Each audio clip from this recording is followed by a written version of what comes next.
से सभी हो जाएंगे।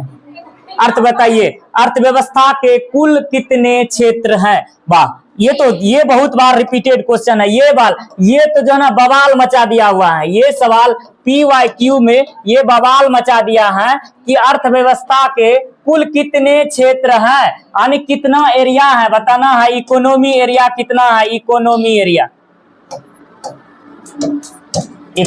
एरिया कितने हैं? इकोनॉमी एरिया कितने हैं बताइएगा। अर्थव्यवस्था के कुल कितने एरिया, क्या 2 हैं या 3 है या 5 है या 1 है? बताइएगा। इकोनॉमी के कितने क्षेत्र हैं? तो बताइएगा। अर्थव्यवस्था के कुल 3 क्षेत्र हैं, याद रखिएगा। अर्थव्यवस्था के कुल 3 क्षेत्र हैं। अब आइएगा 3 क्षेत्र कौन कौन सा है इसको हम लोग जान लेते हैं। इसके 3 क्षेत्र हैं जिसको हम लोग जानेंगे। प्राथमिक, उसके बाद है द्वितीयक, उसके बाद हम लोगों का द्वितीयक, अगला हम लोगों का तृतीयक। अब जानते हैं प्राथमिक के अंतर्गत क्या आता है। प्राथमिक के अंतर्गत जो होता है बेटा, प्राथमिक के अंतर्गत कृषि आता है। अब कृषि के अंतर्गत जिनसे हमें कच्चे माल की आपूर्ति होती है, जिनसे हमें कच्चे माल की आपूर्ति होते हैं, वह हमारा प्राथमिक उपभोक्ता यानी प्राथमिक अर्थव्यवस्था हो जाता है। दूसरा आ जाता है हम लोगों का उद्योग, दूसरा हो जाता है हम लोगों का उद्योग, और तीसरा आ जाता है हम लोगों का सेवा। सेवा क्षेत्र, सेवा उद्योग में आ जाता है। सेवा के अंतर्गत हम लोग टेलीफोन ले लेते हैं, बैंकिंग ले लेते हैं, बीमा ले लेते हैं, संचार व्यापार, ये सारी चीजें हम लोग ले सकते हैं। द्वितीयक के अंतर्गत निर्माण उद्योग ले सकते हैं, कुटीर उद्योग ले सकते हैं, लघु उद्योग ले सकते हैं। ये 4 भागों में मुख्य रूप से बांटा जाता है। कृषि के अंतर्गत तो हम लोग जान लेते हैं मुख्य रूप से कृषि। इसमें से एक सवाल आता है, ये बहुत बार जो ना परेशान करके रखता है, बहुत बार परेशान किया और विद्यार्थी के मन में ये डाउट डाल करके रखता है। खनन, ये जो खनन है, खनन में कभी कभी बच्चा जो है ना फंस जाता है। यहाँ देखिए, हालांकि ये खनन को दूसरे क्षेत्र में रखा जाता है, याद रखिएगा, खनन को दूसरे क्षेत्र में गिना जाता है। लेकिन अगर ध्यान दिया जाए इसके उत्पादन भंडारण क्षमता के आधार पर, तो खनन से हमें कच्चे माल की प्राप्ति होती है। खनन से हमें कच्चे माल की प्राप्ति होती है, जिस कारण से इसको प्राइमरी में रखा गया है। इसको प्राइमरी इकोनॉमी रखा गया, यानी प्राथमिक में इसको रखा गया है। खनन को प्राथमिक में रखा गया, और बिहार बोर्ड ने भी कई बार इसको खनन को प्राथमिक अर्थव्यवस्था के स्रोत के रूप में इसको माना है।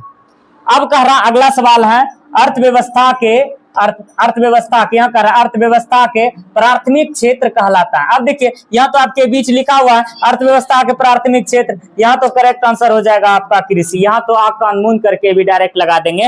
अर्थव्यवस्था का प्राथमिक क्षेत्र कहलाता है, क्या कहलाता है? कृषि। अर्थव्यवस्था का प्राथमिक क्षेत्र क्या है? कृषि। अर्थव्यवस्था का प्राथमिक क्षेत्र क्या है?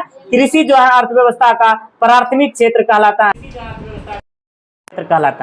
अगला है अर्थव्यवस्था का द्वितीयक क्षेत्र क्या कहलाता है? देखिएगा, अर्थव्यवस्था का द्वितीयक क्षेत्र क्या कहलाता है? अर्थव्यवस्था का जो द्वितीयक क्षेत्र है, हमने जाना प्राथमिक में P में आ जाता है कृषि, सेकेंडरी में आ जाता है आपका उद्योग, और थर्ड में आ जाता है आपका सेवा।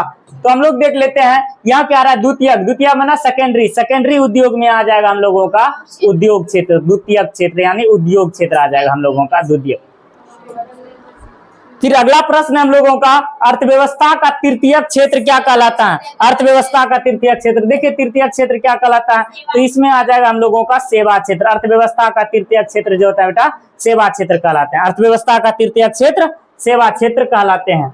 उसके बाद है खनन। देखिए इसके बारे में हम लोग पहले भी बात किए, खनन अर्थव्यवस्था का कौन सा क्षेत्र माना जाता है? यहाँ देखिए इसमें ज्यादा से ज्यादा मात्रा में सस्पेंशन डालता है।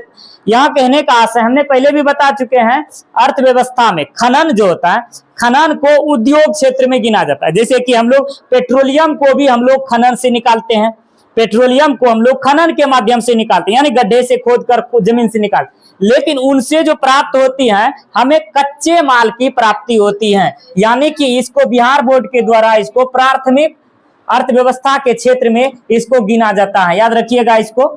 अर्थव्यवस्था के कितने प्रकार हैं? अर्थव्यवस्था के कितने प्रकार हैं? अर्थव्यवस्था के कितने प्रकार हैं? अर्थव्यवस्था के कितने प्रकार हैं बताइएगा। अर्थव्यवस्था के 2 प्रकार हैं। कौन कौन से 2 प्रकार हैं अर्थव्यवस्था के?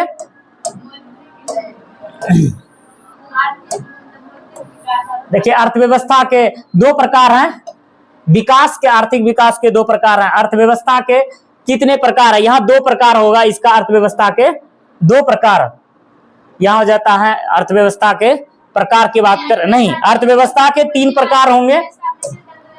अर्थव्यवस्था के यहाँ दो नहीं होंगे, अर्थव्यवस्था के तीन प्रकार होंगे, याद रखिएगा। अर्थव्यवस्था के यहाँ तीन प्रकार होंगे, अर्थव्यवस्था के दो नहीं, अर्थव्यवस्था के तीन, याद रखिएगा। दो जो होते हैं दो नहीं होंगे, पांच भी नहीं होंगे, एक भी नहीं होगा। दो इसमें क्या होता है, अर्थव्यवस्था के विकास के क्षेत्र होते हैं, याद रखिएगा। अर्थव्यवस्था के विकास के दो क्षेत्र होते हैं, विकास के क्षेत्र, अर्थव्यवस्था के विकास के दो क्षेत्र होते हैं। एक तो कुछ भी नहीं होता है, पांच तो कुछ भी नहीं होता। अब देखिए अर्थव्यवस्था कितने प्रकार के होते हैं, अर्थव्यवस्था तीन प्रकार के होते हैं। अब तीन प्रकार के कौन कौन सा होता है इसके बारे में बात करें। इसमें होता है, एक होता है पूंजीवादी, एक में होता है पूंजीवादी, दूसरा होता है समाजवादी, दूसरा क्या होता है समाजवादी, और तीसरा होता है हम लोगों का मिश्रित अर्थव्यवस्था। तीसरा जो होता है हम लोगों का मिश्रित अर्थव्यवस्था हो जाते हैं। देखिए बेटा यहाँ कह रहा है अर्थव्यवस्था कितने प्रकार के होते हैं, यहाँ कंफ्यूजन मत होइएगा। ये दो जो दिया है, दो जो होगा हम लोगों का अर्थव्यवस्था के विकास के क्षेत्र हैं, लेकिन यहाँ अर्थव्यवस्था पूछे कितने प्रकार के होते हैं। अर्थव्यवस्था तीन प्रकार के होते हैं, पूंजीवादी अर्थव्यवस्था, समाजवादी अर्थव्यवस्था और मिश्रित अर्थव्यवस्था। पूंजीवादी, अब देखिए भारत में जो है पूंजीवादी अर्थव्यवस्था, इसका मुख्य उद्देश्य हो जाता है लाभ कमाना। इसका मुख्य उद्देश्य हो जाता है लाभ कमाना। बाहर में जाए जनता, अपना काम बनता, इसका एक ही उद्देश्य है। इसमें क्या कर रहे हैं, इसमें एक ही उद्देश्य है पूंजीवादी का, निजी लाभ को देखा जाता है, निजी लाभ। जैसे हम लोगों का पूंजीवादी अर्थव्यवस्था में हम लोगों का सिम कंपनी लिया जाए, किसी प्रकार का उद्योग क्षेत्र लिया जाए जिस पर निजी स्वामित्व होता है। जैसे कि उदाहरण के तौर पर हम लोग रिलायंस जियो ले लें, कोको कोला ले लें, इस सब पर जो होता है ना, इस सब पर किसी प्रकार का सरकार का अधिकार नहीं होता, ये निजी क्षेत्र होता है। हाँ, ये जो होता है अपने लागत का, यह जो होता है सरकार को एक निश्चित रूप में एक टैक्स प्रदान करता है, जिस कारण से सरकार इसको अधिकार दिया हुआ है, इसको संस्था को चलाने का, अर्थव्यवस्था को चलाने का। अब देखिए समाजवादी अर्थव्यवस्था जो होता है, इसमें समाज के हर एक वर्गों का अधिकार होता है, और इसका जो अधिकार होता है, इसका अधिकार समाज के हर वर्ग के लिए, समाज के हर वर्ग के लिए होता है, समाज के हर वर्ग के लिए।